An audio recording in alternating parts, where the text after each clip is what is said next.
आज इस बिठौली धाम के प्रांगण में आयोजित कार्यक्रम की अध्यक्षता कर रहे श्री लालदेव राम जी। इस कार्यक्रम में हम सब लोगों के बीच उपस्थित परम पूजनीय संत श्री रमाशंकर शास्त्री जी महाराज आज के इस कार्यक्रम में धर्म जागरण के क्षेत्र प्रमुख माननीय श्री सूबेदार जी, जो इस विराट अखंड भारत माता मंदिर के अनन्य उपासक की तरह अहरनिश काम करते चले जा रहे हैं। और हम सब लोगों में से जो लोग नहीं पहुंचे हैं उनको अपना हरिहरनाथ मंदिर से थोड़ा पश्चिम और इधर दक्षिण सोती के किनारे संकट मोचन हनुमान मंदिर के उस परिसर पर जरूर जाना चाहिए, जो अपने माननीय सूबेदार जी की कल्पना से वहाँ 5 एकड़ से अधिक भूमि में विभिन्न प्रकार के प्रकल्प वहाँ चल रहे हैं, वैसे कार्य चल रहे हैं। उनको भी हमको देखना चाहिए, तो हमको पता चलेगा कि हमको भी अपने गांव में, समाज में, परिवार में क्या क्या करने की आवश्यकता है, और इस हिंदू समाज के उत्थान के लिए हमें भी अपनी किस भूमिका में आना पड़ेगा, वहाँ जाने से पता चलेगा।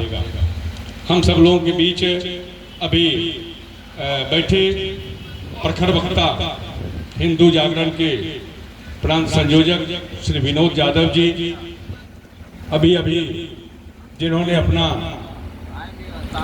विस्तार से विश्व हिंदू परिषद के विषय में परिचय कराया।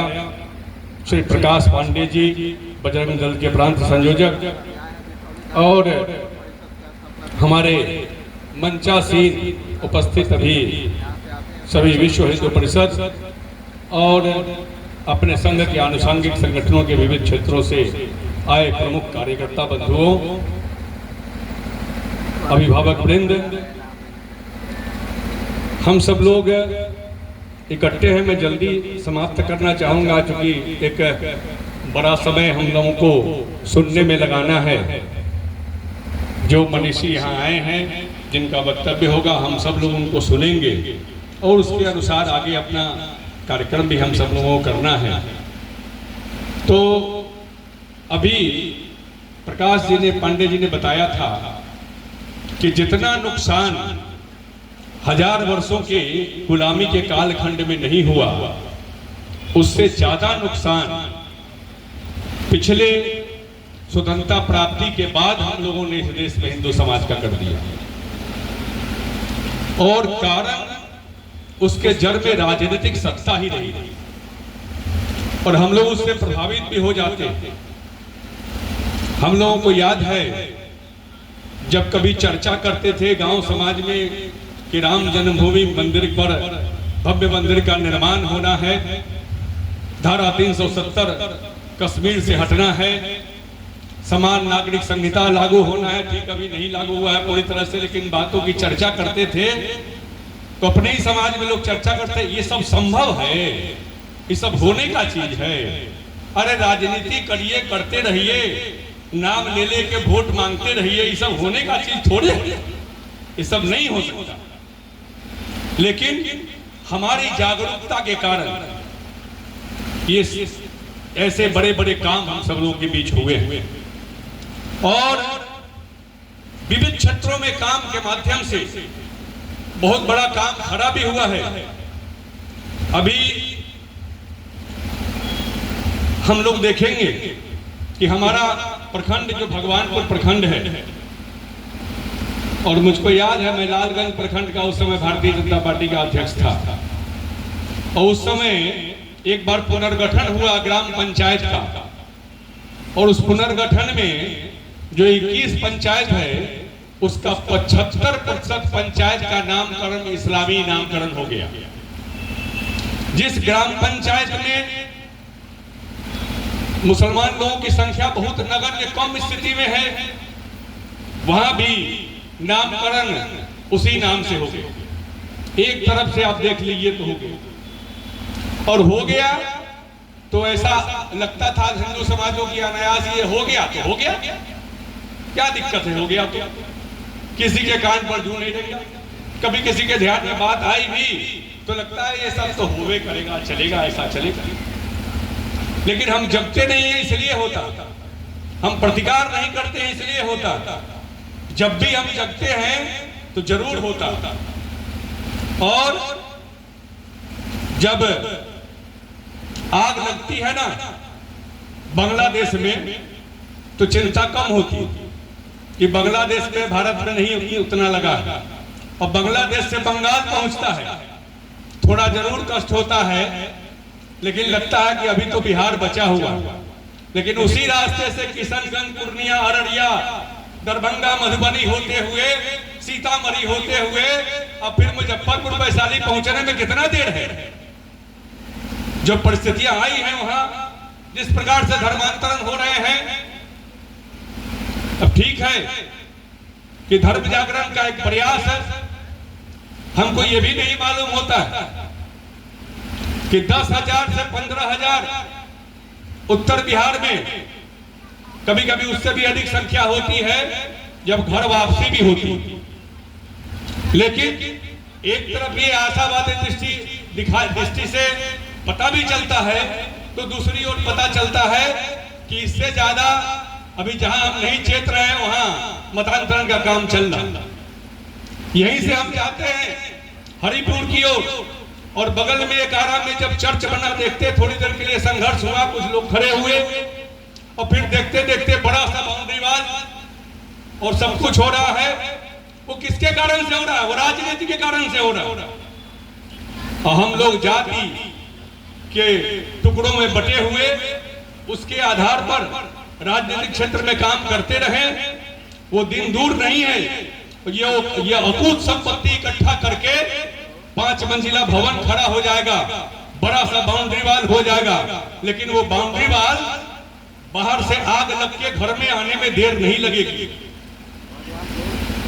अभी प्रकाश जी कह भी रहे थे कि हम लोग सोचते हैं कि कहां हो रहा है, हमारे निकट नहीं पहुंचा, और नारा लगते हैं। हम भी उस फेरे में रहे, सत्ता प्राप्ति हुई, राजनीतिक सत्ता यहां आई, और जैसे उन्होंने सेक्युलरिज्म का डंका पीटा, उसी आधार पर हम बढ़ते चले गए, उसी को स्वीकार करते चले गए। जब बहुत पहले मैं जब नया नया कार्यकर्ता था, जुड़ रहा था, तो विश्व हिंदू परिषद के कार्यक्रम में ही साध्वी रितंभरा जी उस हरिपुर के कचहरी मैदान में आई थी। आधी रात को हम लोग वहां इकट्ठा हुए, 12 बजे रात्रि के बाद वो वहां पहुंची थी। मैं नौजवान के जैसा था, इसमें से भी कई लोग गए होंगे। वो कहती थी ये जो सिखा रहे हैं, एक बूढ़े बाबा आए थे हमारे यहाँ, आए लाठी लेके, आधा धोती पहन के आधा ओढ़ के चल रहे थे, और कहते थे हिंदू मुस्लिम सिख ईसाई हम सब मिलकर भाई भाई। उन्होंने कहा कि हमको भी आपत्ति नहीं है, हो सकते हैं भाई भाई हैं, ठीक है, लेकिन मैंने कहा जब भाई भाई थे ये बंटवारा क्यों हुआ, ये पाकिस्तान अलग क्यों हुआ? तो फिर बाबा ने कहा कि मेरा विचार तो नहीं था, लेकिन बंटवारा तो भाई भाई में एक दिन होता ही है, बंटवारा तो होता ही है, भाई भाई जा रहे थे, बंटवारा होता ही है। बाबा ने कहा लेकिन मैं पूछती हूँ, उन्होंने कहा कि बंटवारा किसका होता है? किन भाइयों का बंटवारा होता है? जिसके बाप दादे एक होते हैं, जिनके पुरखे एक होते हैं। जिनके बाप दादे पुरखे एक नहीं होते उनका बंटवारा नहीं होता, मित्रों में बंटवारा नहीं होता।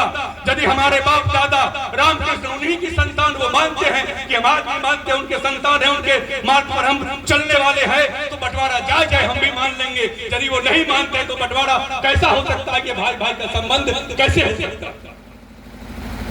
तो हम सब लोगों को विचार करना पड़ेगा। मैं संक्षेप से आ रहा हूं, हम सब लोग कुछ चीजों को ध्यान में रखें। हम बैठे रहते हैं, हमको पता भी नहीं चलता है। यहाँ से बहुत सारे बच्चे जाते थे, केशव विद्या निकेतन हमारा वहाँ चल रहा था, वहाँ पढ़ने के लिए, उसी में मैं बैठा करता था। और उसी की बात मैं बता रहा हूँ, एक दिन एक व्यक्ति कुछ के मिलने आया और उसने 4-5 पुस्तक कुछ को दिया। तो देखा मैंने ईसाई मिशनरी का पुस्तक है, तो कहा कि एक पुस्तक जरा पढ़िए और देखिए इस पे क्या क्या लिखा हुआ है, अच्छी बातें लिखी हुई हैं, फिर मैं आके आपसे मिलूंगा। मैंने कहा ठीक है, मैं पढ़ूंगा, आप आइएगा। फिर आइएगा। मैंने पूछा कहाँ रहते हैं? तो बस आपके विद्यालय के सामने वाले मकान में ऊपर में रहते हैं। तो मैंने कितने दिन से रहते हैं? तो मेरा आया हुआ तो अभी 1 साल से कुछ ज्यादा दिन हुआ है। और ठीक मेरा गेट वहां केशव विद्या निकेतन का, उस गेट के ठीक सामने के मकान में ऊपर वो व्यक्ति रहता है। और तब जब आए दोबारा पूछे क्या क्या लिखा है, तो थोड़ी थोड़ी उनकी तरफ की बात में मैंने किताब को पढ़ने की क्या जरूरत थी। मैंने कहा ऐसे ऐसे तो कुछ लिखा, हाँ थोड़ा डिटेल पूरा पढ़े, पूरा नहीं पढ़े हैं, थोड़ा थोड़ा, तो ठीक है और थोड़ा पढ़िएगा। मैं उनसे पूछता था कहाँ जा रहे हैं, क्या कार्यक्रम? अरे कुछ काम शिक्षा का करना चाहिए ना, समाज में सेवा का काम करना चाहिए, तो कुछ किताब पेंसिल लेकर के गाँव में बांटते हैं गरीब लोगों को पढ़ने लिखने के लिए, सब काम तो होना चाहिए। आप भी पढ़ाने का काम कर रहे हैं, हम लोग भी कर रहे हैं, ठीक है। कहाँ जा रहे हैं? पहले दिन बताया अभी स्टेशन के सामने जो नुनिया लोगों का बस्ती है उसी में जाना है, वहां जाके काम करेंगे। तो मैंने थोड़ा सा खबर भिजवाया कि देखिए वहां से आएगा वो धर्मांतरण करने के लिए, वहां थोड़ा आप सचेत रहिएगा। वहां का हमको न्यूज नहीं मिला, क्या हुआ नहीं हुआ। फिर 2-3 दिन के बाद मिले तो मुझको बताया हाँ आप ही के गाँव में जाने का कार्यक्रम है। कि कहाँ जाएंगे? तो आप ये गांव का वो बीच में पासवान लोग का बस्ती है ना, उसी में गरीब लोग ज्यादा रहते हैं, वहाँ जाएंगे, सबको किताब को भी बांटेंगे, वहाँ पढ़ाएंगे, देंगे सब लोगों को पढ़ने के लिए। मैं पहुँचा वहाँ, मैंने पहले बताया देखिए वो कल आने वाला है, ऐसा ऐसा करेगा, किताब कॉपी लेके। तो मैंने उन्होंने कहा कि ठीक है आप जाइए ना, इसका उपाय यही कर देंगे। और जब मैं गया वो जैसे ही आया कि हम सब आपको पढ़ाने के लिए वो सब किताब कॉपी लाए हैं, सब बच्चे को पढ़ाना चाहिए। बाबा साहब भीमराव अम्बेडकर ने कहा भी है कि शिक्षित बनो, तो शिक्षा के लिए हम आए हैं उनके नाम पर अलग जगाने के लिए। लीजिए, तो पहले बताया था, उन्होंने कहा कि रे लाओ तो लाठी जरा सा देखो इसका जल्दी उपचार करो। वो तुरंत जो है सो वहाँ यह किया तो वहाँ से पकड़ के भागा। उसको वहाँ आने के बाद उस व्यक्ति को पता चला कि जरूर कहीं ना कहीं गड़बड़ी हुई है, 2-3 जगह मिला होगा कुछ बात। वो तुरंत पता किया, उसके बाद वहां से भाग चला।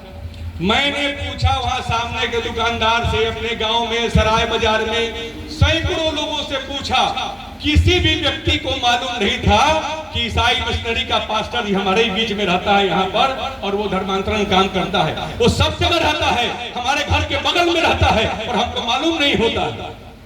करना क्या चाहिए हमको? हम तो इसी तरह बैठे रहेंगे और शिकारी आएगा, जाल बिछाएगा, दाना देगा, लोग से फंसना नहीं और फंसते चले जाएंगे, ये काम होता रहेगा। इसलिए हमको सचेत होने की आवश्यकता है, हमको ढूंढने की आवश्यकता है। कोई गांव नहीं है जहां उसने अप्रोच नहीं किया है, एक भी गांव नहीं है। अगर आपको मालूम है हमारे गांव में नहीं आया है तो आप भूल हैं, भड़क में हैं, पता करिए, कहीं ना कहीं से वो जरूर आया है। ये काम करता है बराबर, वो काम चल रहा है। हमको चेतना पड़े, हम तो उसी धारा में बहे जाते हैं। हम घर में जन्मदिन बनाकर केक काटते रहेंगे तो आने वाली पीढ़ी कटेगी। जब केक कटेगा घर में तो बच्चे जो है वो बड़े होंगे तो कटेंगे, इसको कोई नहीं रोक सकता, ये सत्य है, ये बंद होना चाहिए। जिस घर में केक कटेगा उसमें संस्कार हिंदुत्व का आ ही नहीं सकता है, एकदम नहीं हो सकता है। यदि शुरू से उसको नहीं हम इस बात का भान कराए, यदि इस बात का आभास नहीं कराए, तो धीरे धीरे वहीं से स्टार्ट होता है और शुरू होते होते मामला वहां तक चला जाता है। जितना ज्यादा पढ़ा लिखा उससे सबसे ज्यादा सेकुलर। क्योंकि मैं बराबर कहता हूं कि जो पढ़ाई की व्यवस्था है, ये व्यवस्था किसी को भी ज्ञानी नहीं बनाती है। इस पढ़ाई से कोई व्यक्ति ज्ञानी हो ही नहीं सकता है। जैसे कोई अंगूठा छाप व्यक्ति भी ज्ञानी हो जाता है, वैसे कोई पढ़ा लिखा भी ज्ञानी हो जाता है। लेकिन इस पढ़ाई लिखाई से ज्ञान का 1% भी लेना देना नहीं। तो ज्ञान का प्रकाश फैलना चाहिए बच्चों के अंदर, उनके अंदर संस्कारों का बीजारोपण होना चाहिए। अब 16 संस्कार में एक भी संस्कार नहीं है जन्मदिन मनाने का।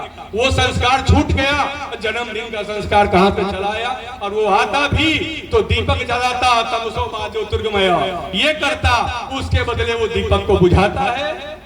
गुब्बारा सजाया हुआ रहता है उसको फोड़ता है, जो भी अच्छा दिखता है उसको खराब करता है। ऐसे संस्कार देते हैं। और 1 साल का बच्चा होता है, उसके हाथ में चाकू पकड़ाते हैं और चाकू पकड़ता है काटता है किसका? तो केक को काटता है। आज केक काटता है, कल जेब काटेगा और परसों गला काटेगा। ये काम शुरू करेगा। वो भी धर्मियों का नहीं, वो अपने घर से प्रारंभ करेगा। इसलिए हम सब लोगों को इन बातों पर सचेत रहना है। हमारे घर में वेद, गीता, रामचरितमानस सब घर में नहीं है। रामचरितमानस तो अधिकांश में होगा, अधिकांश में नहीं होगा। वो उस पर भी हम लोग जब गौर करेंगे तो बहुत सारे समाधान जहाँ नहीं होगा। हनुमान चालीसा भी कहीं कहीं नहीं हो सकता है। तो ये धर्म ग्रंथ भी होने चाहिए, गीता भी होना चाहिए, वेद भी होना चाहिए। वेद का फोटो भी दिखना चाहिए कम से कम बच्चों को। नहीं पढ़ पाए तो ये 4 वेद हैं, उसका फोटो भी दिखना चाहिए। और धार्मिक पुस्तकें रहनी चाहिए। शास्त्र और शास्त्र हमारे यहाँ तो भगवान भी पैदा लेते हैं तो शंख चक्र गदा लेकर पैदा लेते हैं, और उसी के पुजारी हम हैं। हमारे घर में कोई शस्त्र होता ही नहीं है। अरे अस्त्र नहीं रखे, दूर से चलाने वाला तो शस्त्र तो रखे, वो हाथ में रखकर चलाया जाता है, उतना तो रखे, और शास्त्र को रखे। ये काम करें, बच्चों में हम उस प्रकार का संस्कार दें कि आने वाले समय में हिंदुत्व की रक्षा युद्ध लड़के भी कर सके। इसलिए कि लड़ना ही होगा, उसके बिना उपाय नहीं है। नहीं तो मैंने बताया है वो बांग्लादेश, पाकिस्तान, बांग्लादेश, बंगाल, पूर्णिया, किशनगंज, अररिया, दरभंगा, मधुबनी, सीतामढ़ी, मुजफ्फरपुर, वैशाली सब किसी प्रकार से चला जाएगा। इसलिए हमको ध्यान में रखना है। और शासन सत्ता का एक आभास मैं आपको कराता हूँ। जम्मू कश्मीर में हिंदू की जनसंख्या नगण्य है, और नामकरण की चर्चा मैंने की थी यहाँ 75%। आज भी शायद खोजे से जम्मू कश्मीर में कोई जगह का नाम मिलेगा जो इस्लाम के नाम पर हो सकता है, मुसलमानों के नाम पर हो सकता है। शायद नहीं, कहीं मिलेगा, नहीं मिलेगा।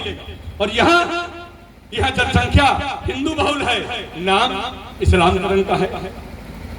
वहाँ मुसलमान लोग बसते हैं, नाम हिंदू है, क्योंकि सत्ता हिंदू के हाथ में थी। वो सत्ता थी तभी थी। और जो लोग राजनीति में जाति के नाम पर बांटना चाहते हैं लोगों को, वो समय आएगा वो जाति बचेगी तब तो राजनीति होगी उनके नाम पर। कोई जाति बचेगी यदि उनकी जाति बिरादरी, वो हिंदू समाज बचेगा तभी उसके नाम पर राजनीति होगी। कल को ईसाई और कल को सब इस्लाम स्वीकार कर लेंगे, तब राजनीति किनके नाम पर होगी? तब तो आप चले जाएंगे, आप वंशवादी हैं, आपका बेटा वो राज भी जाति के आधार पर भी नहीं कर पाएगा। इसलिए हम सब लोगों को चेतना होगा, उन राजनीतिक भावनाओं से अलग होकर सत्ता भी हमारे अनुकूल चाहिए, घर का वातावरण, परिवार का वातावरण भी अनुकूल चाहिए, समाज भी हमारे अनुकूल चाहिए, शस्त्र और शास्त्र दोनों चाहिए, तभी हिंदू धर्म की रक्षा होगी। बहुत बहुत धन्यवाद।